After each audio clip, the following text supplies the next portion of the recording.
Hello दोस्तों, नमस्कार। This is academy of law to represent the law faculty around the world. So this is the first video of the Academy of Law. We are here especially to explain the concept of the UP Judiciary, because the UP Judiciary mains examination is scheduled on 23rd May 2023. Language is bilingual. My effort to deliver the content, my effort to deliver the concept in the bilingual language, so everyone have to approach to understand the content and the material of the lecture. So let's start. आज के इस video में specially मैं बात करने वाला हूँ UP judicial service examination 2023 की. प्रीलिम्स का एग्ज़ाम हो चुका है, मेंस 23rd मई के शेड्यूल है, और इस एग्ज़ाम में टोटल 6 पेपर होने हैं. 6 पेपर में आपका सब्सटेंटिव लॉ भी है, प्रोसीजर लॉ भी है, 2 पेपर लैंग्वेज का है जो कि एक बार कुछ मॉडिफाई हुआ है जब हम 2018 के पेपर से बात करते हैं लॉ. तो इस एग्ज़ाम में अगर हम पिछले एग्ज़ाम को कंपेयर करेंगे 2018 के एग्ज़ाम से 2023 के एग्ज़ाम में, तो सिलेबस में थोड़ा सा चेंजेस आया है, और वो प्रीलिम्स में भी आया है, मेंस में भी आया है. तो कुछ सारी चीज़ें हैं जो सबके लिए कॉमन नया है. वो कोई नहीं कह सकता कि haven't experience, I have experience about the minor topic, जो माइनर टॉपिक ऐड हुए हैं, या क्या कहते हैं जो चीज़ें आपके पास लोकल लॉ में इंक्लूड हुई हैं. तो मैं आज की वीडियो में आपको पेपर 6 की बात करने यहाँ पे आया हूँ. तो कि हम लोग को सबको पता है कि टोटल 1000 मार्क्स का जो है वो मेंस का एग्जामिनेशन होता है, जिसमें से आपके टोटल 6 पेपर होने हैं 3-3 घंटे के. और 6 पेपर की मैं चर्चा इसलिए कर रहा हूँ, उसके पीछे रीज़न क्या है. बाकी मैं और भी सब्जेक्ट पे बात करूँगा, मैं लैंग्वेज पे भी नेक्स्ट वीडियो में बात करूँगा, लेकिन यहाँ पे मैं 6 ही पेपर की बात इसलिए कर रहा हूँ कि वो एक ऐसा पेपर है जो 200 मार्क्स कंटेन करता है, जिसमें से आपका 50 मार्क्स का इंडियन पीनल कोड है फिक्स, उसके बाद 150 मार्क्स का लोकल लॉ है. लोकल लॉ यूपी जुडिशरी के सिलेक्शन में काफ़ी क्रूशियल रोल निभाता है, प्ले करता है. चूँकि लोकल लॉ है तो लोकल लॉ काफ़ी सारे स्टूडेंट्स को हमेशा वो इनकम्फर्टेबल देता है, क्योंकि उस तरह से वो कॉलेज लेवल पर भी उसकी स्टडी भी नहीं हो पाती, और वो सारे बंच ऑफ एक्ट्स होते हैं, they are very confuse to how to score the marks. तो मैक्सिमम स्टूडेंट जो होते हैं वो सब्सटेंटिव लॉ, जो मेजर लॉ होते हैं, उनके पीछे, जैसे कि LLB से ही वो हमारा सब्जेक्ट का पार्ट रहता है, तो उसमें लगे रहते हैं. तो एक बात यहाँ पे स्मार्टली नोटिस करने की बात है कि हम लोगों को मैक्सिमम सब्जेक्ट में क्या अचीव करना है ये मैटर नहीं करता है. मैटर ये करता है कि 1000 मार्क्स में कितने मार्क्स हम ला के इंटरव्यू के लिए हमारी कॉल हो जाए. यानी कि जब सारा सिलेक्शन का जो सिनारियो होता है वो पूरा मेंस एग्जामिनेशन होता है. जैसे कि ये हमारे दिमाग में होता है कि हम इंटरव्यू क्वालिफाई करके इंटरव्यू के बाद मेरा नहीं हुआ, तो ये थोड़ा सा नेगेटिव अप्रोच होता है. इंटरव्यू में कोई फेल वगैरह नहीं होता है, ना कोई कंसेप्ट है फेल लेने का. जो फेल और पास का जब हम सिनारियो समझते हैं, तो ये सीधी सी बात है, जब हम फाइनल सिलेक्शन मेरिट में हो जाते हैं, हम अपनी सीट क्लेम कर लेते हैं, डिक्लेयर हो जाता है रिजल्ट, तब लगता है कि हाँ भाई सक्सेस हो. सिर्फ इंटरव्यू देना ही एक सक्सेस हो सकती है, लेकिन वो अचीवमेंट नहीं हो सकती है जिस पद के लिए आप क्लेम कर रहे हो. तो 150 मार्क्स का जो आपका लोकल लॉ है, अगर हम टोटल माइनस करें 1000 मार्क्स में, तो 150 मार्क्स में 850 मार्क्स रिटेनिंग है.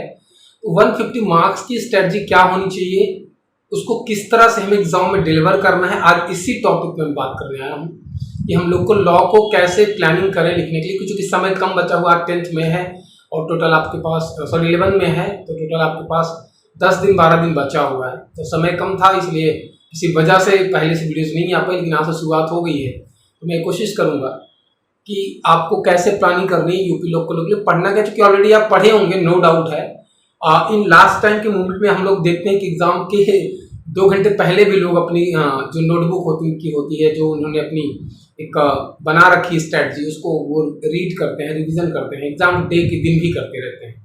वही सेम चीज़ है, कुछ नया नहीं पढ़ना है. जो चीज़ें आप लोगों ने पढ़ रखी है उनके दायरे में जाके आपको फोकस करना है. तो जैसे हम सबको पता है कि अब की बार 2023 में, पिछली बार जो लोकल लॉ का कॉन्सेप्ट था उसमें चेंजेस आए हैं. जैसे कि पिछली बार यूपी जनरल एक्ट था, अब की बार उसकी जगह पे हटा के यूपी रेवेन्यू कोड 2006 को रखा गया है। पिछली बार टोटल 6 एक्ट थे, अब की बार 7 एक्ट है।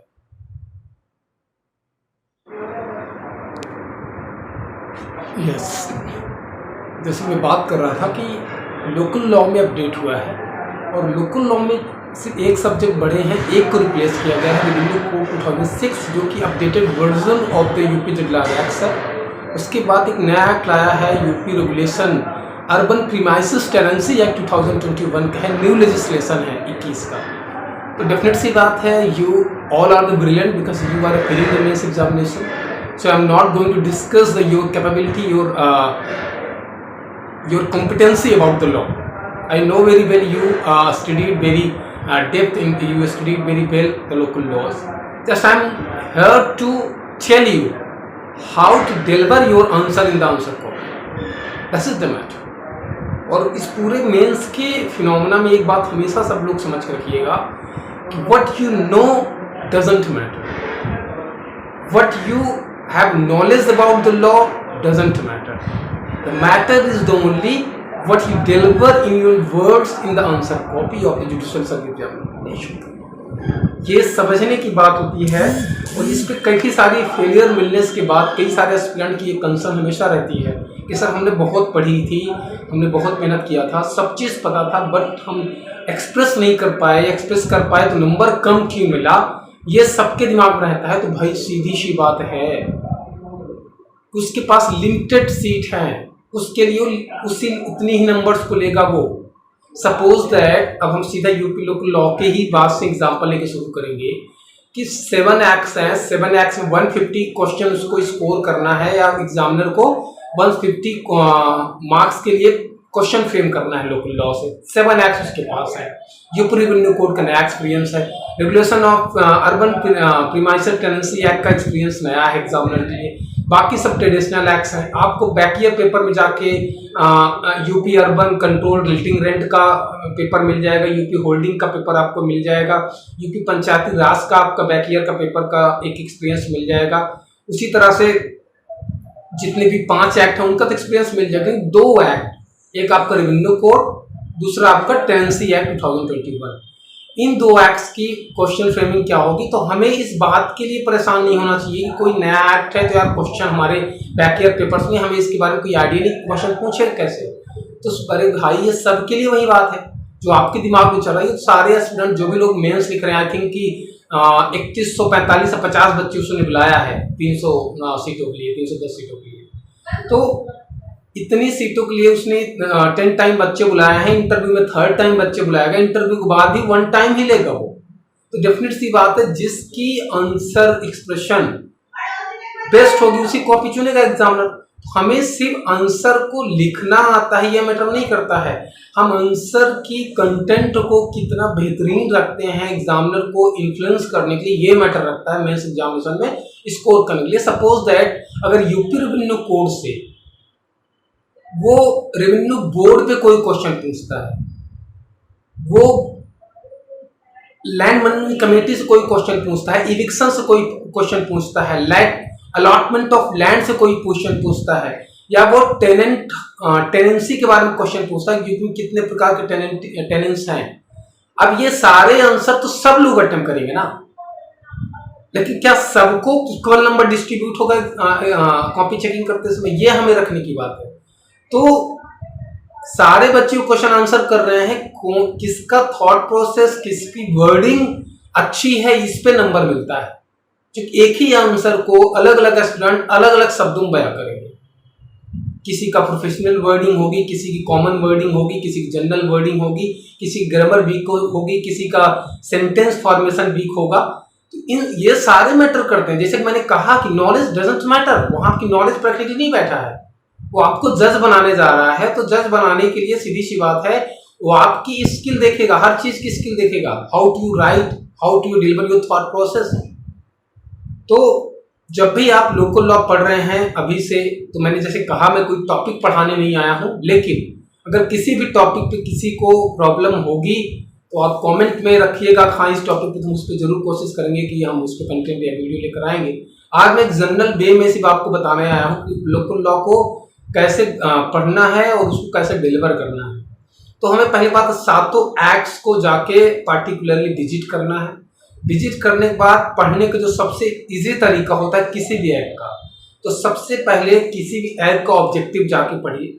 नो मैटर आप मत ढूंढिए कि इंपॉर्टेंट क्वेश्चन क्या बनेगा। हमेशा हम लोग परेशान रहते हैं ना कि यार इस एक्ट में, इस सब्जेक्ट में इंपॉर्टेंट क्वेश्चन क्या होगा या कौन सा टॉपिक हम पढ़ लेंगे एग्जाम में फंस जाएगा। ये मैटर ही नहीं है। आप जाके किसी भी एक्ट का आप चाहे जाके खुद बुक से या प्रीवियस क्वेश्चन से खुद इस मेरी स्टेटमेंट को ऑथेंटिसिटी लीजिएगा कि कोई भी एक्ट हो, चाहे वो पहले पूछा जा रहा है चाहे वो नई बार इंप्लीमेंट हुआ है, किसी भी एक्ट से क्वेश्चन बनने का लिमिटेड दायरा होता है, एक लिमिटेड की प्रोविजंस होते हैं जहां से एग्जामिनर क्वेश्चन बनाएगा।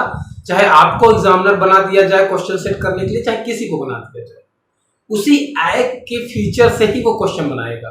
तो जब भी कोई एक्ट आप खोलते हो, नया एक्ट हो पुराना एक्ट हो, उस एक्ट की पहले ऑब्जेक्टिव समझने की कोशिश करो। What is the intention behind the act of the legislator.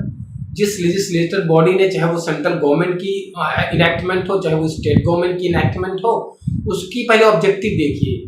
Why this act is in the form of law here. जब उसकी आप ऑब्जेक्टिव समझ जाओगे, what is the intention behind it, क्योंकि हम सबको पता होता है कोई लॉ यूं ही नहीं बनता है। जब कोई प्रॉब्लम सोसाइटी से निकल कर आती है किसी भी पार्टिकुलर एरिया में, we are talking here the revenue law, इन 150 मार्क्स में आपको यूपी रेवेन्यू लॉ की जानकारी आपकी चेक करने जा रहा है। What do you know about the UP revenue procedure laws and how many laws there are. क्योंकि आप एज ए सिविल जज बैठोगे यूपी में, आप चाहे जिस स्टेट से हो, यूपी से हो तो भी, नहीं भी हो तो भी, तो आपको कल को सिविल जज बैठोगे तो आपके पास तमाम सारे मामले आएंगे। सीधी सी बात है, आपकी जुडिक्शन में होगी, कोई तहसील आपकी जुडिक्शन में होगी, उससे मामले आएंगे, जमीन जुड़े से मामले आएंगे। तो इसलिए किसी भी एक्ट को लिजिस्लेशन होता है, शहरी रेवेन्यू का सिस्टम अलग है, इसलिए वहां पे आपको rent control act, revenue, municipality act, ये सारी चीजें पड़ेंगी। और साथ में दोनों चीजें पढ़ने पड़ रही हैं, ना कि रेवेन्यू लॉज की हुई चीजें तो पढ़ी रहे, साथ साथ हम पॉलिटिकल चीजें भी पढ़ रहे हैं कि शहरी पॉलिटिक्स लोकल क्या होती है और ग्रामीण लोकल पॉलिटिक्स क्या होती है, ये भी आपको पढ़वा रहा है। गांव के लिए यूपी पंचायती राज एक्ट पढ़वा रहा है, शहर के लिए म्युनिसिपैलिटी एक्ट पढ़वा रहा है। गांव के लिए आपको रेवेन्यू कोड पढ़वा रहा है, शहर के लिए भी है, साथ साथ म्युनिसिपैलिटी एक्ट भी पढ़वा रहा है, उसके साथ साथ रेंट कंट्रोल एक्ट भी पढ़वा रहा है, लैंड होल्डिंग एक्ट भी पढ़वा रहा है कि जमीनों का यूपी में किस तरह से कंसोलिडेशन किया जाता है, जरूरी क्यों है।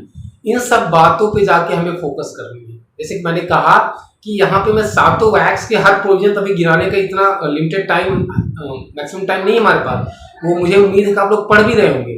बस आपको जाके फोकस करना है कौन से प्रोविजन की प्रोविजन है किसी भी एक्ट के, चाहे वो यूपी होल्डिंग एक्ट का हो, चाहे यूपी रेवेन्यू कोड हो, चाहे आपका म्युनिसिपैलिटी एक्ट हो, यूपी पंचायती राज एक्ट हो, ये सारे एक्ट के अपने तो की प्रोविजन है ना। चाहे जितने सेक्शंस में हो, हर सेक्शन में मेंस क्वेश्चन उठाएगा नहीं, चलो ऑब्जेक्टिव रख रहे उठा के रख दो। तो हमें जाके कॉन्सेप्चुअली डेफिनेशन क्लास देखनी है, और डेफिनेशन क्लास से ही एक पूरी तरह से आईना साफ हो जाता है कि इसमें कौन से टर्म्स हैं जो पूरे एक्ट को लीड करेंगे, और ऐसा कौन से ऐसा टर्म्स जो किसी एक्ट को फाउंडेशन बना रहे हैं। यही ही प्रोविजन, यही ही टॉपिक मेंस के क्वेश्चन के सब्जेक्ट मैटर है। ये मैटर ही नहीं करता है वो क्वेश्चन कैसे फॉर्म करके भेज रहा है। जब हमने चारों तरफ से एक्ट की या किसी प्रोविजन की ऑपरेशन कर रखी है, we know the aspect, we know the ambition of that particular provision, then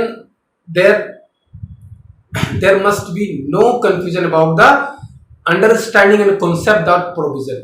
But we are asking to study you, जो आप पढ़ रहे हो उसकी कोई भी कंफ्यूजन नहीं होनी चाहिए कि एग्जाम की ड्यूरिंग आपको वो परेशान करेगा।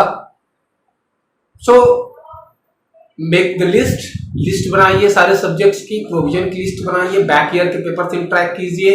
यूपी रेवेन्यू कोड आपका नया है तो यूपी रेवेन्यू कोड से, जैसे कि मैंने कहा, जो की प्रोविजन उस एक्ट के हैं उसकी लिस्ट बनाइए, जिसके बिना, जब कई बार लोग कहते हैं कि आप कहते हो कि की प्रोविजन की लिस्ट बनाओ, कैसे मैं समझूं की प्रोविजन है।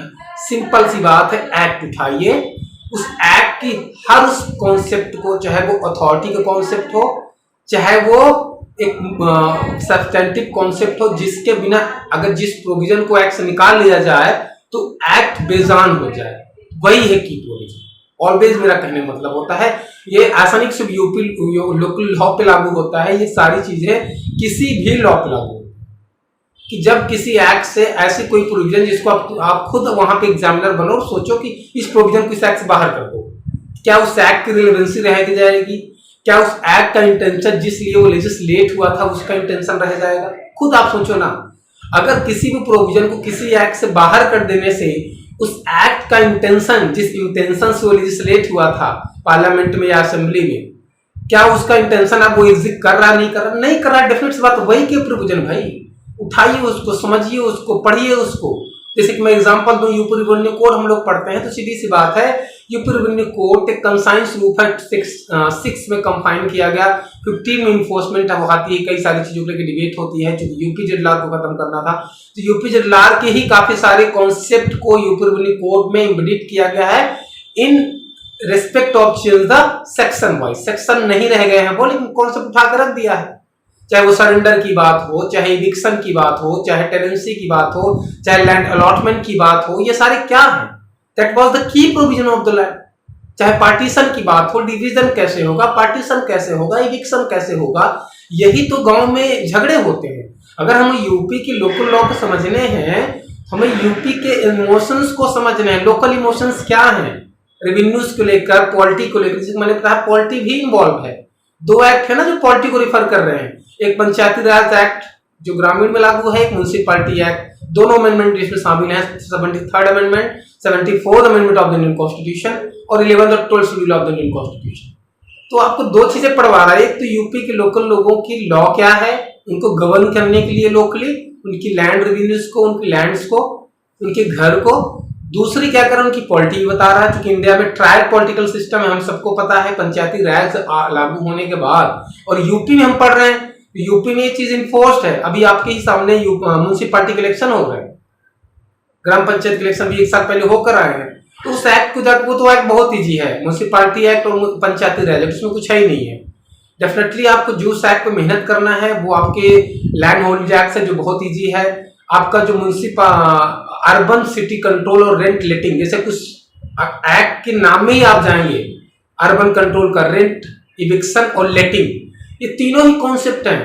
उस एक्ट को पढ़ने के तीनों को पहले समझिए जाके एक्ट के अंदर कि भाई रेंट क्या है, इविक्शन क्या है, लेटिंग क्या है। ये पूरा एक्ट ही इसी, अगर इन 3 वर्ड को निकाल दिया है पूरा एक्ट ही खत्म है। जिसकी मैं बात कर रहा था कि भाई हम कैसे समझेंगे कि प्रोविजन कौन सा है, उसमें मेहनत कैसे करेंगे, थॉट प्रोसेस डिलीवरी कैसे होगी। आंसर राइटिंग की वीडियो में अलग से लाऊंगा कि आपको आंसर राइटिंग कैसे करनी है, क्या क्या ध्यान देने वाली बातें होती हैं। बट उसके पहले हमें यही ध्यान रखना है कि प्रोविजंस कैसे पकड़ने हैं। जैसे मैंने कहा कि अर्बन जो रेंट कंट्रोल एक्ट आपका है, उसमें ब्रैकेट में ही एक्ट में 3 नाम है, रेंट, लेटिंग, इविक्शन। अब इन 3 वर्ड्स को अगर उस एक्ट से निकाल दिए तो एक्ट खत्म हो गया, कोई मतलब ही नहीं है। इसी तरह से ये की प्रोविजन है कि आपको जाके एक्ट में लेटिंग का मतलब समझना है, इविक्शन का मतलब समझना है और रेंट का मतलब समझना है। फिर उसी से इन्हीं तीनों एक्ट्स, इन्हीं तीनों टर्म्स जुड़े हुए वहां पे अथॉरिटीज आएंगी कि रेंट कंट्रोल की इविक्शन कौन देख रहा है, कौन इसकी जुडिक्शन किसकी पहुंच रही है। उसी तरह से और भी जो आपके एक्ट हैं वो सारी इसी चीज पे बेस्ड है। जैसे मैंने यूपी रेवेन्यू कोड की बात की, नया एक्ट है, सभी लोग कंफ्यूज है, कोई कंफ्यूजन नहीं है। जाके टेनेंसी के बारे में पढ़िए, इविक्शन के बारे में पढ़िए, लैंड अलॉटमेंट के बारे में पढ़िए, सरेंडर के बारे में पढ़िए, क्या क्या चीजें, यही सब उसके की प्रोविजंस हैं। बाउंड्री, रेवेन्यू बोर्ड क्या है, खासकर जब कोई एक्ट पढ़ते हैं तो एक्ट अपने आप तो चलेगा नहीं, उसमें कोई ना कोई अथॉरिटी इंट्रोड्यूस की होगी, हर एक्ट में कोई ना कोई अथॉरिटी होती है, तो वहां पे कोई अथॉरिटी होगी, उस अथॉरिटी को जाके पढ़िए। बोर्ड क्या है, बोर्ड में किसकी क्या पावर है, जुडिक्शन किसकी क्या है, क्वेश्चन कैसे भी बना के पूछ सकता है, वो प्रॉब्लम भी बना सकता है, वो फ्लैट क्वेश्चन भी पूछ सकता है, वो घुमा के भी क्वेश्चन पूछ सकता है। तो हमें क्या करना है, उसको रूट पे जाके पकड़ना है। जब हम रूट पकड़ेंगे तो चाहे वो प्रॉब्लम बेस्ड क्वेश्चन बनाए, चाहे वो क्या कहते हैं फ्लैट क्वेश्चन बनाए, चाहे वो घुमा के क्वेश्चन बनाए, at least we are eligible to answer that question what they are going to make, जो बनाने जा रहा है। सो इस अप्रोच के साथ जब आप क्वेश्चन को अटेम्प्ट करोगे, डेफिनेट सी बात है आप बढ़िया करोगे उस लॉ में, और जितना ज्यादा आप उसकी थॉट प्रोसेस को एक्सप्रेस करने के लिए बेहतर राइटिंग में लिखोगे टाइमिंग के साथ, उतना ज्यादा बेहतर होगा। क्योंकि लोकल लॉ में आपको ठीक ठाक टाइम मिल जाएगा और लॉ की तुलना में, जब हम फर्स्ट पेपर लॉ की बात करते हैं सेकंड की, उसके तुलना में यहाँ पे आपको टाइम ठीक ठाक मिल जाता है। क्योंकि आपको ये बात हमेशा याद रखनी है कि यूपी की मेंस एग्जाम में लिखवाता जबरदस्त है, यानी कि बहुत लिमिटेड टाइम होता है और लिमिटेड वर्ड्स में ही आपको लिखना होता है। वहां पे आपको अपनी कोई कहानी नहीं बतानी होती है, टू द पॉइंट लिखनी होती है। जितना पूछ रहा है ना तो उससे शब्द ज्यादा ना तो उससे शब्द कम, जितना स्मार्टली आप कम शब्दों में ज्यादा एग्जामिनर को समझा सकते हो, समझ लो उतना ही बेहतर आपकी आंसर कॉपी जाने वाली है। और हमेशा लिखते समय जब भी बैठो ये एटीट्यूड बनाओ कि आप एज अ जज लिख रहे हो, क्योंकि रिक्रूटर आपको एज अ जज ही परख रहा है। वहां पे अपना वहां स्टूडेंट माइंड लेके एग्जाम हॉल मत जाइए, या प्रैक्टिस करते समय अपना एक स्टूडेंट माइंड से मत लिखिए। जैसे आप एलएलबी में लिखते हो कि we are student, we are writing the copy of LLB and we have to qualify the LLB degree. So यहाँ पे ये कोई कॉन्सेप्ट नहीं है, यहाँ पे पूरा आपका जूरिस्ट माइंडसेट परखा जाता है। पहले एटीट्यूड बनाओ, you are going to become a जज। जब भी आप आंसर लिखो इस तरह से बैठ लो, हम एज अ जज चीजों को ऑथर कर रहे हैं। आपको पूरी जिंदगी बेंच में जाने के बाद ऑथर ही करना है, लिखना ही है। तो एटीट्यूड यही होना चाहिए कि आप एज अ ऑथर लिख रहे हो आंसर राइटिंग को। जब आप लिख के बाहर आओगे तब आपको लगेगा कि हाँ भाई हमने कुछ लिखा है। तो that's all about the local law की स्ट्रेटजी मैंने आज आपको सामने को रखी है। और नेक्स्ट वीडियो में मैं एसे के बारे में वीडियोस लेकर आऊंगा, एसे और प्रेसिज राइटिंग कैसे करनी है। इस टॉपिक पे हमारी नेक्स्ट वीडियो होगी। उसके बाद यूपी, समय कम बचा है, फिर धीरे धीरे कुछ टॉपिक्स में आपकी करंट अफेयर्स की कवर करूंगा, जो कि यूपी के जीके के पेपर में काफी ज्यादा इम्पैक्ट होता है उसका, जीके का। उसमें करंट अफेयर्स के काफी सारे टॉपिक पूछे जाते हैं नेशनल पॉलिसी या स्टेट पॉलिसी से। उसमें मैं सिलेक्टेड टॉपिक लेकर आऊंगा जो कि पूछे जा सकते हैं। तो तब तक लिए आप लोग इंतजार करिए, जल्दी मिलते हैं नए टॉपिक के साथ यूपी जुडिशरी मेंस एग्जामिनेशन के पर्सपेक्टिव में। Thank you so much.